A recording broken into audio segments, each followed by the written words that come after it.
कुछ सिखाने नहीं आया हूँ, आज बस आप लोगों को एक चीज़ बताने आया हूँ कि यार ऐसे भी मस्ती मस्ती में मैथ्स पढ़ सकते हैं।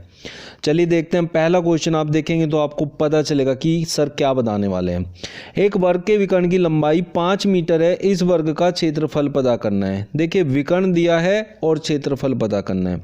बहुत सिंपल सी बात बताता हूँ, उसको देख लो। बस जितने ऑप्शन दिए हैं उस ऑप्शन का डबल करना है आप लोगों ने, जो किसी का वर्ग आ जाएगा डबल होके। अगर वर्ग आ गया तो वही आपका आंसर होगा। 25 का डबल होता है 50, जो किसी का वर्ग नहीं होता है। 6 का डबल होता है 12, जो किसी का वर्ग नहीं होता है। 52 का डबल होता है 104, किसी का वर्ग नहीं होता है।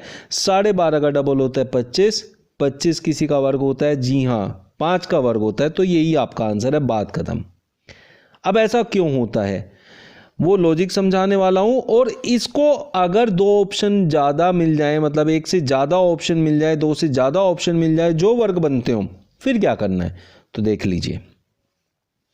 अगर एक ही ऑप्शन है तो विद इन सेकेंड, बिना कोई क्वेश्चन को पेन उठाए आपको पता चल गया कि इसका आंसर क्या होने वाला है, जब आपको विकर्ण की लंबाई देता है और क्षेत्रफल पूछता है उस वर्ग का। तो देखिए क्या होता है, जब भी आपको विकर्ण की लंबाई देगा तो आपको उसका करना है वर्ग, और विकर्ण की लंबाई का वर्ग करके अगर हम उसको आधा कर देते हैं तो आ जाता है क्षेत्रफल। तो ये हो गया 25 बटे में 2, तो हो गया 12.5। अब ये तो हो गया कि आपको किस तरीके से विद इन सेकेंड आंसर लाने हैं, दोनों ट्रिक मैंने आपको समझा दी है। अब हम देख लेते हैं इसका लॉजिक क्या है। बेसिकली हमारे पास एक वर्ग है, इस वर्ग के विकर्ण की लंबाई उसने कहा है कि 5 है, जबकि उसकी भुजा हम मान लेते हैं अगर x है तो ये भी x है, सारी x होती हैं। और इसका वर्ग हमेशा इसके वर्ग और इसके वर्ग का योग होता है, ये पाइथागोरस थ्योरम होती है।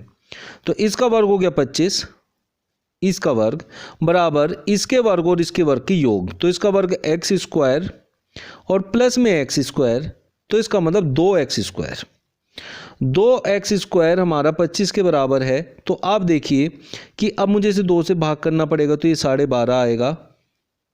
और जो x का वर्ग मतलब भुजा का वर्ग होता है वही क्षेत्रफल होता है।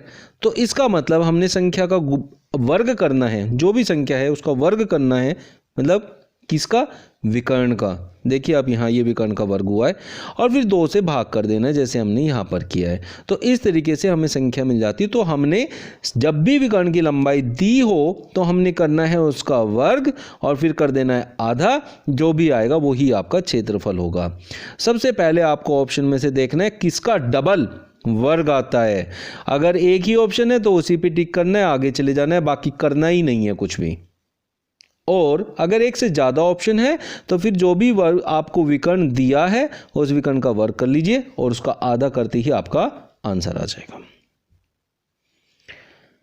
एक वर्ग की प्रत्येक भुजा की लंबाई में 20% की वृद्धि करने से इसके क्षेत्रफल में कितनी वृद्धि होगी। देखो जब भी आपको ऐसा क्वेश्चन देगा, और ये क्वेश्चन बहुत ज़्यादा पूछा जाता है, तो आपने क्या करना है कि आपने समझना है कि एक वर्ग है आपका।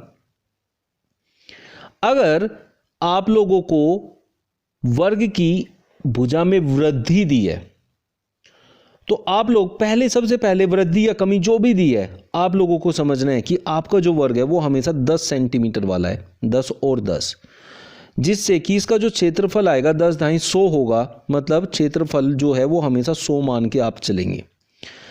ये भुजा 10 है, अगर 20% की वृद्धि कर लूँ 10 में, 10 का 20% 2 होता है, अगर उसकी वृद्धि की जाएगी तो ये हो जाएगा 12 और सब भुजा 12 हो जाएगी।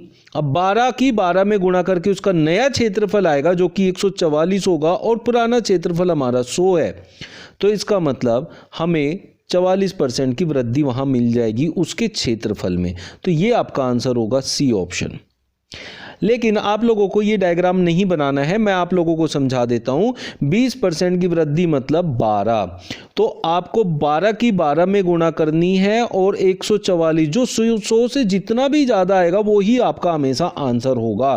बस 100 से कितना ज़्यादा है 44, तो आपका 44% की वृद्धि होगी। अगर यहाँ कमी हो जाए, किसी वर्ग की प्रत्येक भुजा की लंबाई में 20% की कमी आ गई, देखिए 10 का 20% कितना होता है, 2 की कमी आएगी तो 8 होगा, तो आप 8 की 8 में गुणा करेंगे तो नया क्षेत्रफल 64 होगा, जो कि 100 से 36 कम है। तो इस तरीके से आप विद इन सेकेंड बस 100 से कंपेयर करना है। 100 से कंपेयर करते हुए आपको ये देखना 20% कम है, तो 20% अगर कम कर दूं 10 को तो कितना बच जाता है, 8। उसकी उसी में गुणा करनी है, तो 8 8 64, और वो 100 से कितना कम है उतनी कमी होगी। और जो अगर वृद्धि है, जैसे यहाँ 20% की वृद्धि थी, तो देखना है 10 से 20% कितना ज़्यादा होता है, 2 ज़्यादा होता है, तो 12 आया, 12 की 12 में गुना कर देनी है, जो भी आएगा उसका वर्ग कर देना है मतलब। और जो आ जाएगा वो 144 आया। 100 से जितना ज़्यादा उतनी वृद्धि, 100 से जितना कम उतनी कमी, बस इतना आपको इन दोनों क्वेश्चंस में करना होता है। इस तरीके से जो ये मैंने 3 क्वेश्चन समझाए बहुत ज़्यादा पूछे जाते हैं, आप अपने पिछले क्वेश्चन पेपर्स को चेक कर सकते हैं। और इनको विदाउट एनी फॉर्मूला आपने करा है आज, विदाउट एनी फॉर्मूला, जो कि ट्रिक्स के साथ यूज किया, और बस एक बात याद रखनी है, उसी तरीके से उसको करना है।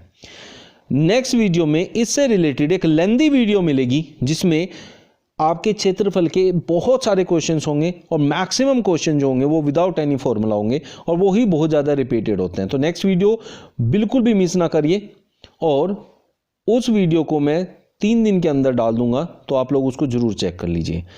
मेरे चैनल को अगर अभी तक आप लोगों ने सब्सक्राइब नहीं करा है तो प्लीज़ कर लीजिए। आपको बहुत काम की वीडियो मैं देने वाला हूं, जिसमें कि आपको बहुत इजी तरीके से मैथ सिखाऊंगा, बहुत ज़्यादा इजी तरीके से मैथ सिखाने वाला हूं। जब भी आप चैनल को सब्सक्राइब करेंगे तो बेल आइकन जरूर प्रेस कर देना, ये मेरी आप लोगों से रिक्वेस्ट है, क्योंकि जब भी मैं नई वीडियो डालूंगा तो उसका नोटिफिकेशन मिल जाएगा, और एक भी सीरीज आप उसकी मिस नहीं करेंगे, तो बहुत अच्छे से सीख पाएंगे। चलिए मिलते हैं नेक्स्ट वीडियो में न्यू ट्रिक्स और क्वेश्चंस के साथ। धन्यवाद। Subscribe now and press the bell icon, never miss an update.